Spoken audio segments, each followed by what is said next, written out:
Olá, tudo bem? Esse é o canal sobre vários assuntos e semanalmente trazemos para você comentário das lições da Escola Bíblica Dominical, classe de adulto e também a classe de jovens. A classe de adulto, estamos no terceiro trimestre de 2017, estudando a razão da nossa fé. Assim cremos, assim vivemos. Lição comentada pelo pastor Ezequiel Soares. E a lição de hoje, lição 8, 20 de agosto de 2017, a Igreja de Cristo. Antes de você continuar a ouvir esse áudio, pedimos a você se inscrever em nosso canal, deixe seu like e o seu comentário. Dessa forma você está contribuindo, nos incentivando para continuarmos com esse trabalho. A lição de número 8, a Igreja de Cristo, tem como textuário: porque onde estiverem 2 ou 3 reunidos em meu nome, aí estou eu no meio deles. Mateus 18 e 20 vai falar sobre a Igreja de Cristo, que somos nós, a Igreja de Cristo. A verdade prática, cremos na Igreja, que é o corpo de Cristo, na santa e universal Assembleia dos fiéis remidos de todas as eras, de todos os lugares. Assim é formada a Igreja, Então, que o Senhor possa lhe abençoar. Esse é um breve comentário dessa lição. A leitura bíblica em classe está em 1 Coríntios 12, versículo 12 ao 20, também versículo 25 ao 27, fala a respeito do corpo de Cristo, como a igreja simbolizada como um corpo, como os seus membros, e fala também sobre que cada membro deve andar em comunhão, cada membro do nosso corpo ele deve andar em comunhão, um pé, se ele quiser ir para a frente e o outro quiser ir para trás, não vai dar certo. Então os membros têm que estar em comunhão para o bom andamento do corpo, o bom desenvolvimento do corpo. O objetivo geral dessa lição é mostrar a igreja como um corpo de Cristo e os elementos que a identificam. Os objetivos específicos dessa lição é apresentar o significado da palavra igreja e seus desdobramentos, explicar os elementos que identificam a igreja e conscientizar os crentes que eles são membros do corpo de Cristo. A descida do Espírito Santo no dia de Pentecostes marcou o início da jornada da igreja. Vemos o seu final glorioso no epílogo da história humana em Apocalipse. Todos nós fazemos parte dessa história. O presente estudo pretende descrever a igreja como o corpo de Cristo, o que isso significa e quais são os elementos que identificam a igreja.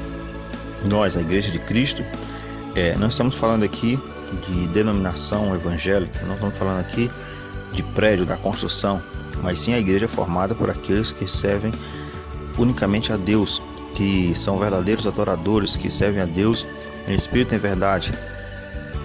Os membros estão em toda parte do mundo, em todas as épocas.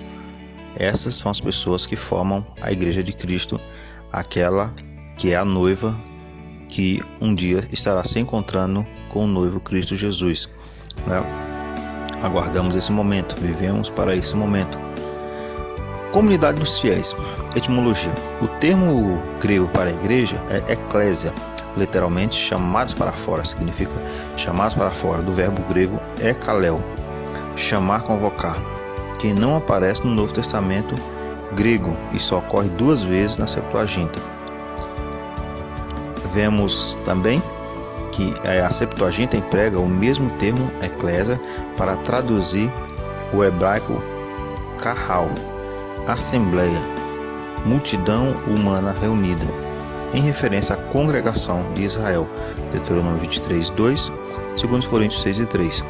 Para verter mais 4 palavras menos frequentes no Antigo Testamento, esse era o mesmo vocábulo para a Assembleia dos Cidadãos de Atenas, mas o termo aparece no Novo Testamento com um significado glorioso, assim que já não sois estrangeiros nem forasteiros, mas concidadão dos santos e da família de Deus, Efésios 2,19.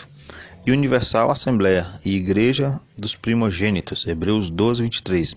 Essas palavras expressam um tom de celebração jubilosa, de uma reunião festiva com todos os remidos como cidadão da comunidade celestial, Apocalipse 5, 11 e 13. Que maravilha, Então, a igreja formada por aqueles que servem a Deus de todas as épocas, de todos os tempos, de todos os povos, de toda a parte do mundo, e um dia todos estarão reunidos diante de Cristo, Essa é a igreja. Aí vamos ver também no primeiro ponto, no terceiro tópico, fala um pouco sobre o significado da expressão Santa Igreja Católica, né? Fala sobre, né, o termo católico, né? Essa palavra aparece nos principais credos da antiguidade cristã. O termo católicos universal, geral, significa literalmente de acordo com todo, pois é substantivo composto por catar e de holos. A preposição grega catar significa de cima para baixo, contra ao longo de, conforme, de acordo, segundo. E a palavra holos quer dizer todo inteiro completo. Foi Inácio, bispo da Antioquia, de 70 a 110, que empregou o termo para designar a igreja com um sentido de geral universal, mas o significado exato do termo se perdeu com o tempo. O primeiro tópico é um ponto mais técnico, né? Vemos aí, mas ele é importante conhecer o sentido etimológico do termo igreja, né? E aqui o comentarista mostra que eclésia é uma palavra grega que significa um grupo de pessoas chamados para fora e interliga com o termo hebraico carral, assembleia, multidão de humana reunida, no contexto do Antigo Testamento. O segundo tópico fala sobre os elementos que identificam a igreja, né? Afinal, o que é a igreja, né? Fala sobre as ordenanças da igreja, fala sobre a adoração, fala sobre a família de Deus, né? Sobre o que é a igreja, né? Falamos aqui, é toda a congregação ou assembleia que se reúne em torno do nome de Jesus Cristo como Senhor e Salvador, professando a sua fé nele publicamente, de forma diversificada, aberta a todas as pessoas, a qual inclui o batismo e a ceia do Senhor. São reuniões específicas e trata da igreja no sentido completo da palavra, como Jesus mesmo prometeu. Ele está presente na igreja por meio do Espírito Santo, até como a consumação dos séculos, Mateus 18 e 20. E essa igreja, ela tem algumas ordenanças, dentre elas não podemos esquecer, né, que a primeira delas é o batismo nas águas, né, é uma ordenança, portanto, ide, ensinai todas as nações, batizando-as em nome do Pai, do Filho e do Espírito Santo, Mateus 28, 19. E a segunda é a Santa Ceia, né, que o Senhor também ordena, fazer isso em memória de mim, né, e também que não podemos deixar de fazer, né. O batismo nas águas é um rito que simboliza a nossa união com Cristo, é a nossa confissão pública de fé em Jesus Cristo. Sabemos que o batismo significa sepultamento de pecado, por isso, para irmos ser batizados, é necessário termos entendimento que ali é o nosso sepultamento, né? A nossa morte, morremos para o mundo, estamos ali mostrando publicamente que morremos para o mundo, né? Simboliza isso. Como se nasce apenas uma vez, da mesma forma o batismo acontece uma vez só. Efésios 4 e 5, né? O batismo nas águas, ele é uma vez só.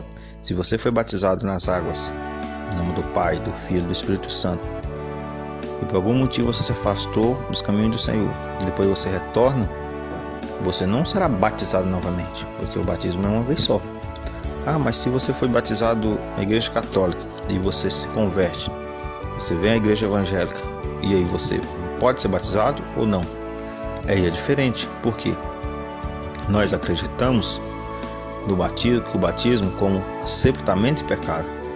Quando criança, você não tem pecado, você não há do que se arrepender, não há o que sepultar, né? Então, de acordo com o que aprendemos na Bíblia Sagrada, né, esse batismo não é necessário, né? E esse batismo não há sentido, já que não é que você não tem pecado. Quando criança, você não é consciente, você não sabe o que quer, né? Então, e já o batismo, você na sua fase jovem, adulto, que você já tem um entendimento e você sabe o que está fazendo ali, né? E você se arrependeu pelas suas falhas e ali está acontecendo o batismo, né? E o batismo com o significado de sepultamento, né? Você não vai no cemitério e vê alguém enterrado com uma perna de fora, com o braço de fora. Então, no sepultamento tem que ser o corpo inteiro, né? Então, o corpo inteiro é baixado às águas e depois erguido, simbolizando um novo nascimento. Quando criança, se é molhado apenas a cabeça, o batismo como sepultamento de pecado não vai enterrar só a cabeça, né? Então não há um sentido, não há, né, uma base bíblica para essa situação, esse batismo de crianças, né? Até porque não há pecado em criança. Criança apenas apresentamos, assim como Jesus foi apresentado no templo. E a adoração, os crentes em Jesus se reúnem para a adoração pública, coletiva. Os dois principais verbos gregos para adorar no Novo Testamento são proskineo, que significa adorar, render, homenagear, no sentido de prostrar-se, Apocalipse 19:10, e latreuo, que significa servir a Deus. Então, adorar é isso, servir a Deus, se prostrar diante do Senhor, né? Isso é adorar. Isso fazemos quando fazemos sozinhos, mas fazemos também reunidos quando estamos juntos, a igreja do Senhor. E o outro tópico, né, desse segundo ponto, fala sobre a família de Deus. Não podemos confundir igreja com o templo. A casa de Deus é outra coisa. A passagem no Novo Testamento que o termo casa parece referir-se à igreja. Para que saibais que convém andar na casa de Deus, que é a igreja de Deus vivo. 1 Timóteo 3,15. Vós também, com pedras vivas, sois edificados, casa espiritual e sacerdócio santo. 1 Pedro 2:5. Então tem várias referências a isso. É por isso que chamamos a igreja, ela é citada como família, né? Por isso chamamos, né, aqueles que também fazem parte dessa mesma família de irmãos, né? Nos chamamos de irmãos porque fazemos parte dessa mesma família, né?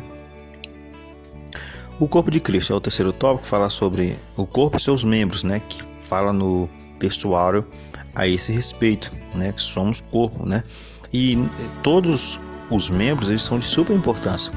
Você não quer viver sem o seu dedinho mindinho, né? Sem a sua unha, sem qualquer parte do seu corpo. Todas elas são importantes.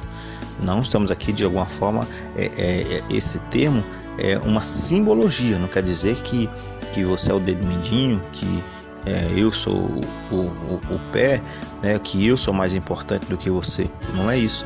É apenas simbolizando a forma que estamos unidos, né? E lembrando do corpo, você não quer viver sem um dedinho, mas com certeza você conhece alguém que falta algum dedo no pé ou na mão. Você conhece alguém que falta uma perna, um braço, né?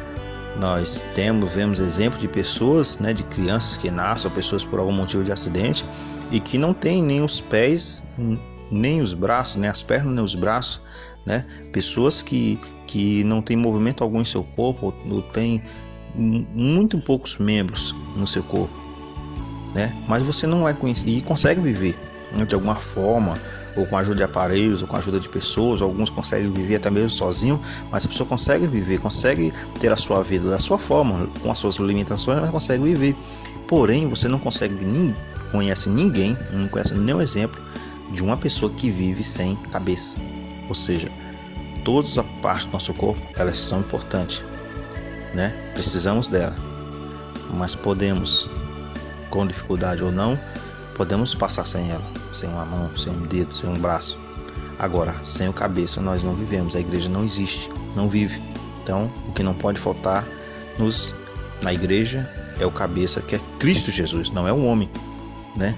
Algumas igrejas denominam alguém, endeusa um líder, o fundador, e aquela igreja vive em volta daquela pessoa, o nosso líder. Mas a igreja de Cristo, o líder é Cristo Jesus, né? Ele é o nosso líder, ele é o nosso cabeça.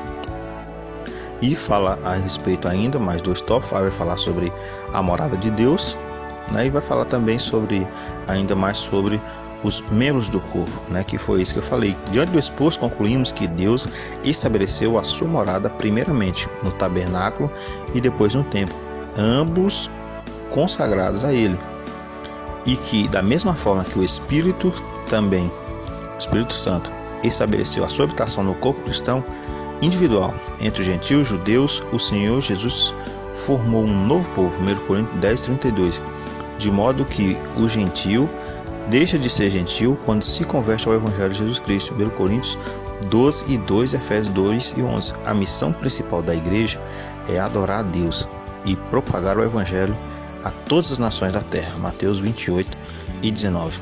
Essa é a nossa missão como igreja, né? Que possamos viver em união, que possamos viver com esse propósito, né, de servir a Deus, de adorar a Deus, né, em todos os momentos da nossa vida, seja voltado para a sua adoração.